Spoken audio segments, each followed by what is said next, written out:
खूप खूप स्वागत आहे तुमचं मराठी सिनेयुगमध्ये. शातीर हा सिनेमा 23 मेला रिलीज होतोय आणि शातीरची टीम आपल्यासोबत आहे गप्पा मारायला, त्यांचा चित्रपट प्रेक्षकांपर्यंत पोहोचवायला. सर, तुम्ही या चित्रपटाचं निर्माता, दिग्दर्शन, लेखन सर्व काही केलेलं आहे. म्हणजे ऑलराऊंडर तुमच्याकडे या सगळ्या चित्रपटाच्या भूमिका आलेल्या आहेत. तर याच्यासाठी बॅकग्राऊंड काय होता? तुम्ही कसं चालू केलं या चित्रपटावर काम? मला सांगू नका की 4 वर्षापूर्वी मी चालू केलेलं आहे किंवा काय. ओके, मला सांगा की चित्रपटाची कथा आधी का मांडावीशी वाटली? ही प्रेक्षकांना आवडेल किंवा त्यात एंटरटेनमेंट व्हॅल्यू आहे, काहीतरी एज्युकेशनल व्हॅल्यू आहे, मेसेज आहे, असं तुम्हाला का वाटलं हा चित्रपट करावा? ऍक्च्युली माझं बॅकग्राऊंड जे आहे ना ते मी वकील, शेतकरी, हे सगळं माझं बॅकग्राऊंड. आणि मग आपल्याला जर काही प्रेझेंट करायचंय त्यातून समाजाला काहीतरी आपण संदेश दिला पाहिजे. शेतकरी नेहमी एक हे देतो की सगळं प्रोड्यूस करतो आणि तो जगाचा अन्नदाता आहे. तसं वकील सुद्धा आहे, तर तो न्याय देण्यासाठी धडपडत असतो. तीच भावना माझी चित्रपट करताना होती की मी ज्यावेळी चित्रपट करायचा तर मला कुठंतरी सामाजिक संदेश माझ्याकडनं गेला पाहिजे, आपल्याला सामाजिक बांधिलकी जपली पाहिजे, हाच थॉट मनात ठेवून मी कथा लिहायला सुरुवात केली. चित्रपटाचा ट्रेलर आम्ही पाहिलेला आहे. बऱ्याच गोष्टी आहेत, म्हणजे कॉलेज आहे, हॉस्टेल आहे, पोलीस आहेत, ऍक्च्युली सस्पेन्स आहे, काहीतरी मर्डर मिस्ट्री पण आहे. सो एवढं सगळं करताना, ही बांधणी करताना कथा पटकथा कशी बांधली गेली होती त्याबद्दल थोडं सांगितलं तर खूप छान होईल. ऍक्च्युली जो विषय निवडला तो विषयच इतका वेगळा होता की, आणि सस्पेन्स थ्रिलर, मर्डर म्हटलं की त्या ठिकाणी पोलीस आले, आणि अंमली पदार्थ जर म्हटलं तर आता मे बी मोठ्या वयाची लोक घेत असतील नसतील, मला त्याचं नॉलेज नाहीये, पण नक्कीच आत्ताचा जो यूथ आहे काय, यूथ यामध्ये जास्त इन्व्हॉल्व, त्याच्यामुळे कॉलेज आणणं खूप गरजेचं होतं. तर कॉलेज दाखवलं, त्यानंतर सोसायटी दाखवली, त्यानंतर त्यामध्ये झालेला गुन्हा दाखवला, त्या गुन्ह्याची उकल कशी होती ते दाखवलं काय. त्यामुळे ह्या सगळ्या गोष्टी अनुषंगाने आल्या. जेव्हा आम्ही बघतो ना शातीर, द बिगिनिंग, हे सगळे बिगिनिंगचे पिक्चर्स आम्हाला आठवू लागतात, म्हणजे बाहुबली, द बिगिनिंग आणि यासारखे. सो जेव्हा आम्ही बघतो ना बिगिनिंग आहे, तेव्हा काय यात 2 पार्ट्स असणार आहेत, 3 पार्ट्स असणार आहेत, किंवा काय असं असणार आहे का? मी एक थॉट मनात ठेवला की आता शातीर करायचा आहे तर एक सुरुवात करू की आपल्याला सामाजिक संदेश प्रत्येक चित्रपटातून देता आला पाहिजे. तर द बिगिनिंग नुसार सुरुवात करून आता त्याचा सेकंड पार्ट पण घ्यायचा, तर त्याच्यात एक वेगळा संदेश द्यायचा, त्याच्यात कदाचित वेगळी कथा तुम्हाला पाहायला मिळेल. आता अंमली पदार्थ आहे, त्यातून अंमली पदार्थांना अजून काही वेगळं पाहायला मिळेल, तो सस्पेन्स वेगळाच आहे, त्यानुसार सुरुवात केली. तर जेव्हा कास्टिंग झाली, मॅम आता तुमच्याकडे वळेल मी, तुम्ही प्रमुख भूमिकेत आहात यात, रेश्मा मॅम. तर तुमचं फिलिंग काय होतं याबद्दलचं, की घरचा सिनेमा आहे म्हणून करायचा आहे, की खरंच एक स्ट्रॉंग वुमन प्ले करायला मिळेल त्यामुळे मला करायचा आहे हा सिनेमा, असं वाटत होतं? ज्या वेळेस मला सरांनी स्क्रिप्ट ऐकवली आणि ती खरंच खूप इंटरेस्टिंग होती. घरचा सिनेमा आहे असं म्हणून नाही, पण याच्यामधून हा जो मेसेज दिला जातोय समाजाला, आपण ज्यावेळेस या समाजामध्ये येतोय तर या समाजाला काही ना काहीतरी देणं आहे. मला स्क्रिप्ट आवडली आणि त्यामधून मलाही भरपूर शिकायला मिळणार होतं. मलाही ऍक्टिंगचा अनुभव नसताना मी भरपूर शिकले सुद्धा आहे. तर म्हणून मी निर्णय घेतला की हो, आपण करूयात ही मूव्ही. तर चॅलेंजेस काय होते पहिलं तर? कारण की एकतर सेंट्रल कॅरेक्टर तुमचं आहे, त्यानंतर बऱ्याचशा ऍक्शन सीन्स करायच्या आहेत, बरोबर आहे. ऍक्टिंग तर आहेच ऑब्व्हियसली चॅलेंजिंग, कारण की जेव्हा सस्पेन्स थ्रिलर आपण बनवतो तेव्हा आपल्याला कॉमेडी करता येत नाही, आपल्याला बऱ्याचशा गोष्टी अशा असतात की त्या लपवून करायच्या असतात, कारण की सस्पेन्स थ्रिलर आहे. तर हे करताना तुम्ही काही स्वतः शिकलात का? म्हणजे ऍज अ ह्युमन बिंग तुमच्यात काही चेंजेस झालेत का? हो, नक्कीच. कारण जसं तुम्ही आता म्हटला की ही सस्पेन्स थ्रिलर आहे, क्राईम आहे, याच्यामध्ये ऍक्शन्स आहेत, गाणी सुद्धा आहेत. तर मला सगळ्या गोष्टी मला शिकाव्या लागल्या, मी शिकले. ती जिद्द मनात होतीच, तर त्यामुळे मी शिकले आणि मला त्रासही भरपूर झाला, पण जिद्द असल्यामुळे मी हे पूर्ण केलं आणि आज 23 मेला ही मूव्ही रिलीज होतीये. या चित्रपटातलं एक गाणं रिलीज झालेलं आहे, मराठी पोरी. तर तो जो अनुभव होता चित्रीकरणाचा, कारण की तुम्ही दोघांनी सांगायचं आहे मला, तुमच्यावर चित्रित झालेला आहे सर, आणि तुम्ही ज्या प्रकारे ते चित्रीकरण केलेलं आहे त्याच्या मागची कहाणी ऐकायला आवडेल. तुमचं एक तर प्रिपरेशन मला ऐकायला आवडेल, त्या गाण्यासाठी काय प्रिपरेशन केलं होतं? मराठी पोरी हे गाणं ऑलरेडी रिलीज केलेलं आहे आणि हे मराठी संस्कृतीवरती आहे. तर याच्यामध्ये पहिली गोष्ट डान्स, मी जो लहानपणापासून कधी केलेला नव्हता, कारण माझ्या घरातही कधी डान्स करणं ही संकल्पना आवडत नव्हती. तर या गाण्यामुळे मी डान्स पहिल्यांदा शिकले. मी त्याचे भरपूर क्लासेस घेतले आणि डान्स करताना त्रास भरपूर झाला. पण हो, झालं, ते पूर्ण केलं. जिद्द होती मनामध्ये, त्यामुळे पूर्ण आणि यात केलं. बरेच कॉस्ट्युम चेंज पण आहेत. एका ठिकाणी कुठेतरी उल्लेख पण आहे बऱ्याच वीरांगनांचा, एक झासी की राणी आहे. सो तो पार्ट आहे जो तुम्हाला काही प्रेरणा देऊन गेला का? हो, याच्यामध्ये हे ज्या आपल्या वीरांगना होत्या, झाशीची राणी असेल, अहिल्याबाई असतील, सावित्रीबाई असतील, तर हे सगळं चित्रीकरण करायचं होतं. त्यामुळे करताना मी तलवारबाजीचे धडे घेतलेले आहेत, मी दानपट्ट्याचे धडे घेतलेले आहेत आणि हे सगळं आम्ही रायगडवरती शूट केलेलं आहे.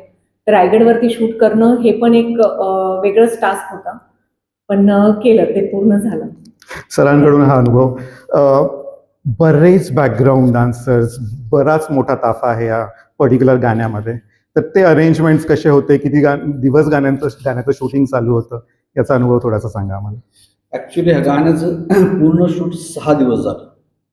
3 दिवस रायगड, 1 दिवस तामिनी घाट, अच्छा. 1 दिवस माझ्या शेतामध्ये आणि 1 दिवस तिथं भीमा नदीच्या काठी एक हे आहे, एक लोकेशन आहे पुण्यामध्ये, आळंदीच्या जवळ. तिथं असे 6 दिवस शूट झालं.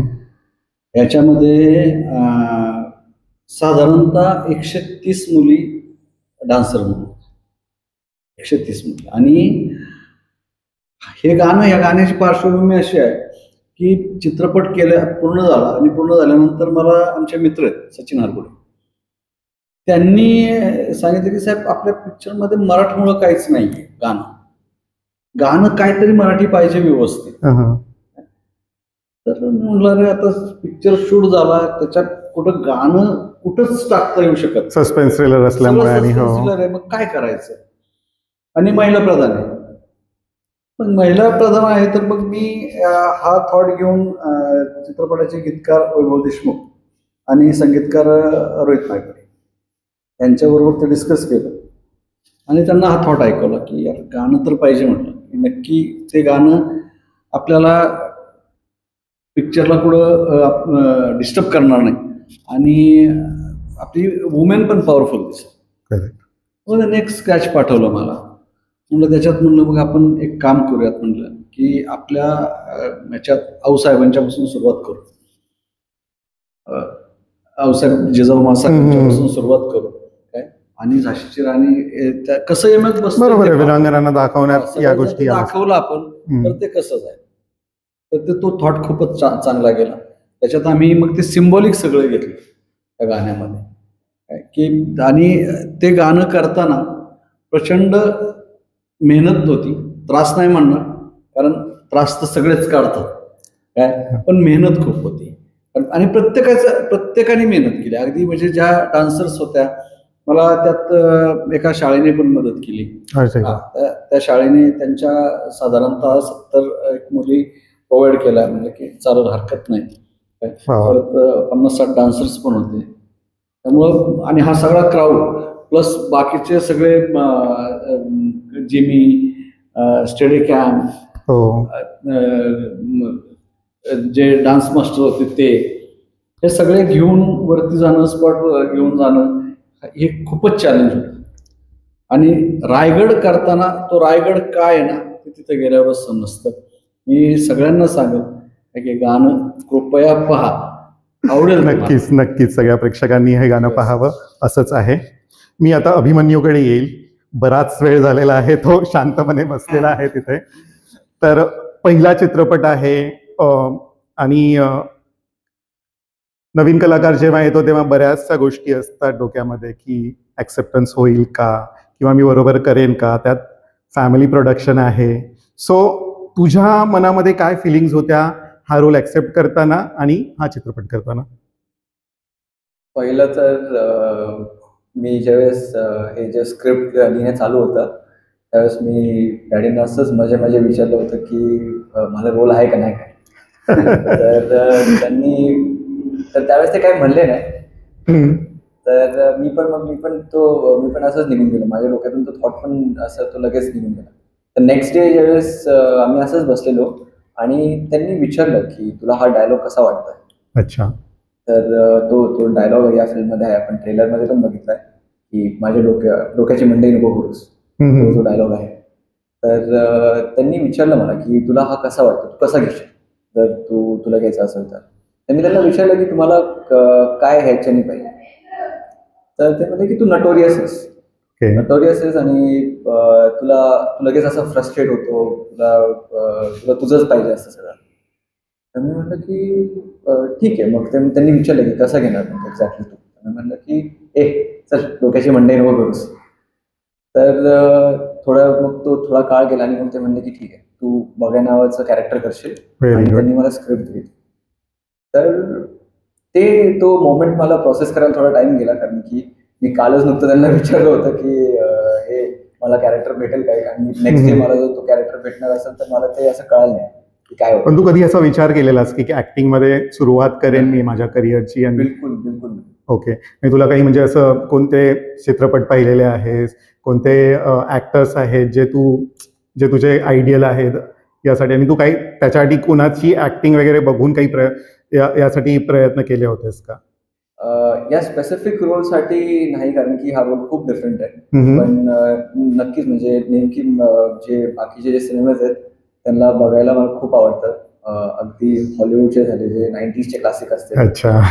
तर जर सांगायचं असेल की माझा फेवरेट ऍक्टर कोण आहे तर it is मार्लॉन Brando from godfather, ज्यांनी विटो कोर्लिओनेचा हे रोल प्ले केला होता. But back two point, nervousness खूप होता त्यावेळेस, कारण की एक नॉट मेजर पण एक चांगला कॅरेक्टर जो वेगळा स्पायसीनेस देतो मूवीमध्ये. तर तो प्ले करणं तो थोडासा एक वेगळा हे होता. फिलिंग्स मी सांगू नाही शकत की त्यावेळेस इमोशन्स कसे होते. बरोबर. पण नेमकी सरांच्या हेल्पमुळं आणि बाकीची जी टीम होती त्याच्या हेल्पमुळं ते सगळं ओव्हरकम झालं आणि आज मी तुमच्या समोर बसतो. जेव्हा फॅमिली असते ना एखाद्या प्रोडक्शनमध्ये, मी तुम्हाला एक उदाहरण देतो. राजमौली सर आहे ना, त्यांची पूर्ण फॅमिली म्हणजे त्यांचे मामे भाऊ असतील किंवा मामाकडून बहिणी असतील, काका वगैरे, असे ते सगळे एकत्र येऊन चित्रपट बनवतात. तर जेव्हा तुम्ही एकत्र येऊन चित्रपट ऑब्व्हियसली अशा वेळेला ना खूप साऱ्या गोष्टी देवाणघेवाण पण असतात आणि खूप साऱ्या गोष्टींमध्ये थोडंसं आपल्या विरोधाभास पण असतो की बाबा हे असं झालं पाहिजे किंवा हे असं केलं पाहिजे. तर तुमच्या मोमेंट जरा शेअर करता का, की जेव्हा तुम्ही एकत्र आहात सेटवर आणि काय काय मजा केलेली आहे किंवा काय काय भांडणं झालेली आहेत? सेटवरती म्हणजे आरडाओरडा झाला काय, पण तुम्ही जे म्हणता ना की अपोजिट थॉट्स थोडेसे येतात ते त्यावेळी म्हणजे अगदी होतं की मला एक गोष्ट पाहिजे असते, सजेशन वेगळं येतं. करेक्ट. ते आता ते घरामध्ये असलं की ती थोडीशी लिबर्टी सगळेच घेत होतो. ते घटना घडल्या होत्या, थोडे छोटे मोमेंट्स होते, पण ते ऍक्च्युली ते त्याच्यामुळं मला हे जाणवलं की आपण कुठंतरी जो थॉट आलाय आपला पण थॉट चुकीचा होता, तो आलेला पण चुकीचा आहे, मग आपण वेगळं काहीतरी केलं. हे झालं मला म्हणजे ते जाणवलं. कदाचित त्यांना पण ते जाणवलं असेल की हा यांनी आपण थॉट दिला, त्यांचा पण नाही घेतला, आपला पण नाही घेतला, वेगळंच काहीतरी झालंय. 100% झालं असं. तर असं होतं का की मॅम बोलल्या तुम्ही चित्रपट तर तयार करायला घेताय पण हिरोईन मलाच करा, असं काही होतं का तुमच्यावर प्रेशर? ऍक्च्युली म्हणजे 2 मोमेंट असे होते. एकतर पिक्चर चालू करायच्या अगोदर ज्यावेळी मी लिहित होतो त्यावेळी ती तर 2-3 वेळा मला बोललेली की मला हे जमल का. अच्छा. ठीक आहे म्हणलं बघूयात काय होतं काय नाही, तर बदलू नंतर, जर नाही वाटलं तर आपण चेंज करू. आणि दुसरा मोमेंट आला की तिचा ऍक्सिडेंट झालेला. त्यावेळी तर तिने क्लिअर सांगितलं होतं की तुम्ही आता दुसरं कोणाला तरी कास्ट करा आणि प्रॉडक्ट समाजापुढे घेऊन जा. तर म्हटलं असं नाही होणार. म्हटलं ठीक आहे, जर तो मुवमेंट वेगळा असता तर कदाचित तो थॉट झाला असता. पण याच्यामध्ये अजून एक सांगेल मी की एक मीर सर्वर म्हणून आहेत, त्यांनी हो. नर्सीचं कॅरेक्टर निगेटिव्ह कॅरेक्टर. ऍक्सिडेंट झाल्यानंतर त्यांचा मला एकदा फोन आलेला. त्यावेळेस त्यांनी आता हिंदीच बोलतात.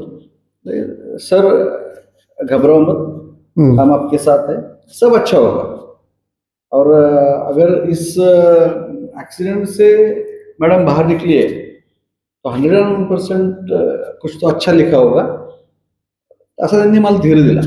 त्या दिवशीपासून मी थोडासा वेगळा पण विचार केला की मला ठीक आहे, आता थांबणं पण गरजेचं आहे.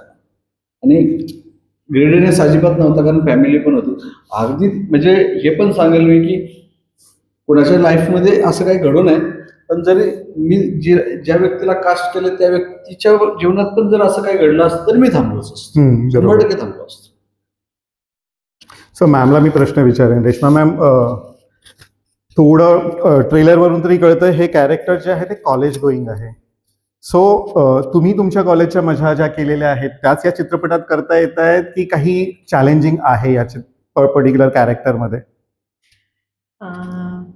हे माझं कॉलेजचं लाईफ खूप डिफरंट होतं, खूप सिम्पल होतं, खूप साधं होतं. हे त्याच्या एकदम अपोजमध्ये आहे, अपोजिट आहे सगळंच. म्हणजे कथानक अपोजिट आहे. जी मला जे पोर्ट्रे केलेलं आहे याच्यामध्ये, आकांक्षा हे कॅरेक्टर जे पोर्ट्रे केलेलं आहे ते एकदम डिफरंट आहे माझ्या रिअल नेचर. पर्सोना वेगळा आहे कम्प्लिटली. ओके. तर हो, म्हणजे खूप डॅशिंग कॅरेक्टर आहे, खूप छान आहे. सगळं एकदम स्ट्रॉंग कॅरेक्टर ते दाखवलेलं आहे आणि खूप छान मेसेज देता येतात या मूवीमधून. आणि जसं आपण म्हटलं ना की ड्रग कार्टेल आहे, तर स्पेसिफिकली याच विषयावर सिनेमा करावा आणि त्याचं नाव शातीर द बिगिनिंग द्यावं, असं काही जे तुमच्या आधीपासून मनात होतं का? नाही, शातीर हे नाव तर आहे ना म्हणजे डोक्यात नव्हतं. ते कथानक लिहिताना असं चुकून म्हणलं, डोक्यात विचार आला की चांगलं शातीर दिमाग लावलंय बरं का. आणि मग म्हणलं, मनात तो विचार आला की अरे शातीर नाव आपल्याला काय प्रॉब्लेम आहे, आपण शातीर नाव देऊ. तर तसं ते शातीर हे मराठी शब्द नाही आहे, बरोबर. पण शातीर आपण बोली भाषेत बोलतो. खूप शातीर डोक्याचं आहे बरं का, बरोबर. तर त्याच्यामुळं मग शातीर पाहिलं तर ते नशिबाने रजिस्टर्ड नव्हतं, त्याचं ते नाव पण मिळालं. तर मग शेवटपर्यंत म्हणलं चला ठीक आहे, शातीर चांगलंच नाव आहे, त्याबरोबर काय. तर बिगिनिंग आणि काय बाबा एंड वगैरे असं काही वेगळं असणार आहे? सेकंड मूवी तुम्ही प्लॅन करताय तर ती ऑलरेडी तुम्ही विचार करून ठेवलेला आहे, स्क्रिप्ट वगैरे? स्क्रिप्ट रेडी आहे. ओके, स्क्रिप्ट रेडी आहे. अच्छा. तुला प्रश्न विचारेन अभिमन्यू. तू या चित्रपटामध्ये खूप दिग्गज कलाकार आहेत है ना, तर त्यावेळेला दडपण होतं का त्यांच्याबरोबर काम करताना, की त्यांनी स्वतः सेटवर असताना तुझं लाईफ ईज केलं बेसिकली ऍक्टिंगमध्ये? एक प्रकारे हा, कारण तो एक नर्वसनेस होता सेटमध्ये. म्हणजे मला अजूनपर्यंत आठवतंय की माझा जो फर्स्ट डे होता, माझा जो फर्स्ट सीन होता, इनफॅक्ट ज्यावेळेस मी शूट करत होतो त्यावेळेस एक बॅक ऑफ द माइंड तर असा फिअर होता की यार मी कसं आहे त्यांना डिलिव्हर कसं करणार.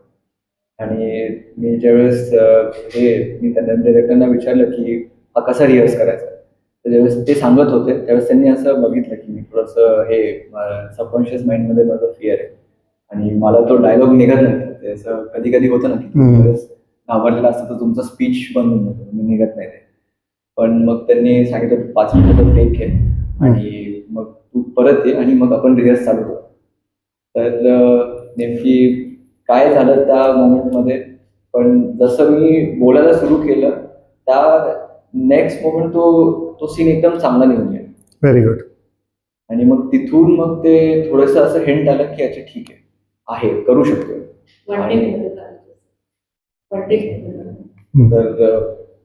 तर याचे कॅरेक्टर्स आहेत ना, स्पेसिफिकली पोलीस कॅरेक्टर्स जे आहेत ते खूप स्ट्रॉंग वाटतात. म्हणजे ते त्यांना जो काही त्यांना केस मिळालेली आहे म्हणू शकतो, किंवा त्यांना जे काही टास्क मिळाले आहे त्यात चोख काहीतरी करतील असं वाटतंय. सो हे जे कॅरेक्टर्स निवडायचे होते त्यावेळेला तुम्ही काही स्पेसिफिकली असे काही जबाबदारी म्हणजे खबरदारी घेतली होती का, की हेच कॅरेक्टर, हेच पर्टिक्युलर ऍक्टर्स मला पाहिजेत हे कॅरेक्टर प्ले करायला म्हणून? नाही, तिथं 100% तिथं घ्यावीच लागणार. कारण कथानक जे कॅरेक्टर पुढं घेऊन जात आहे, कथानक पुढं घेऊन जाण्यासाठी कॅरेक्टर जे पाहिजे ते स्ट्रॉंगच पाहिजे. आता मराठी चित्रपटात सगळ्यात महत्त्वाचं म्हणजे प्रोडक्शन व्हॅल्यू आणि आर्थिक बाजू या सगळ्या दोन्ही गोष्टीचा मेळ घालणं बरोबर. खूप गरजेचं आहे. बरोबर. तर त्यामुळे 2 फळ्या तयार करून ठेवल्या होत्या की म्हणलं एक नवीन फळी राहून देऊ काय, आणि मग दुसऱ्या बाजूला मोठे कलाकार पाहिजेत हम्म. आणि ते त्या कॅरेक्टरिस्टिक जे आहे त्यांचं त्यात जाता येतच, म्हणजे त्यात काहीच बोलण्यासारखं मला नक्कीच काही नाही राहिलं. चित्रपटाचं यश हे नेहमी प्रेक्षकांवर अवलंबून असतो. आपला मराठी प्रेक्षक हा खूप सजग आहे. तर प्रेक्षकांना जेव्हा आव्हान करायचं असतं ना, की आमचा पिक्चर कसा वेगळा आहे, काय आहे, तेव्हा आपल्याला ते सांगावं लागतं की आमचा USP काय आहे आमच्या चित्रपटाचा. तर मी तिघांना तुम्हाला विचारेल, मी मॅमपासून सुरू करेन, की हा चित्रपट मराठी प्रेक्षकांनी का बघावा, का त्यांनी चित्रपटगृहात यावं, ते तुम्ही सांगा थोडक्यात. या चित्रपटाची स्टोरी ही विमेन सेंट्रिक आहे आणि मुलींनी जर जिद्द पकडली तर काहीही करू शकतात. त्याच्यामुळे हा चित्रपट तुम्ही चित्रपटगृहांमध्ये जाऊन पहा. जर एक वेगळा क्लायमॅक्स पाहिजे असेल किंवा 2 क्लायमॅक्स पाहिजे असतील तुम्हाला एका फिल्ममध्ये, तर त्यामुळे तुम्ही ही मूवी नक्कीच बघावे. तर 23 मे. डायरेक्टर साहेब. आता याने जर सांगितलं 2 क्लायमॅक्स पाहिजे असतील तर, आणि खरंच म्हणजे तो थॉट एकदम करेक्ट आहे. चित्रपटात 2 क्लायमॅक्स तर आहेत, पण एक सामाजिक संदेश आहे आणि जो खूप गरजेचा आहे. आपण म्हणतो की सिनेमा हा समाजाचा आरसा आहे. समाजाचा आरसा काय आहे, मी एकच कुठली तरी लाईन पकडून प्रेझेंट करायचा प्रयत्न केलेला आहे. तो समाजाचा आरसा काय आहे, नक्की मी काय केलंय काय ते पाहावं आणि त्याच्यावरती मत व्यक्त करावं. नक्कीच आवडेल सगळ्यांना, म्हणून तरी चित्रपट पाहायला यायला पाहिजे. खूप खूप धन्यवाद तुमचे, आणि या चित्रपटाला जे यश अपेक्षित आहे तुमच्याकडून ते मिळो. धन्यवाद. खूप खूप धन्यवाद. धन्यवाद. थँक्यू.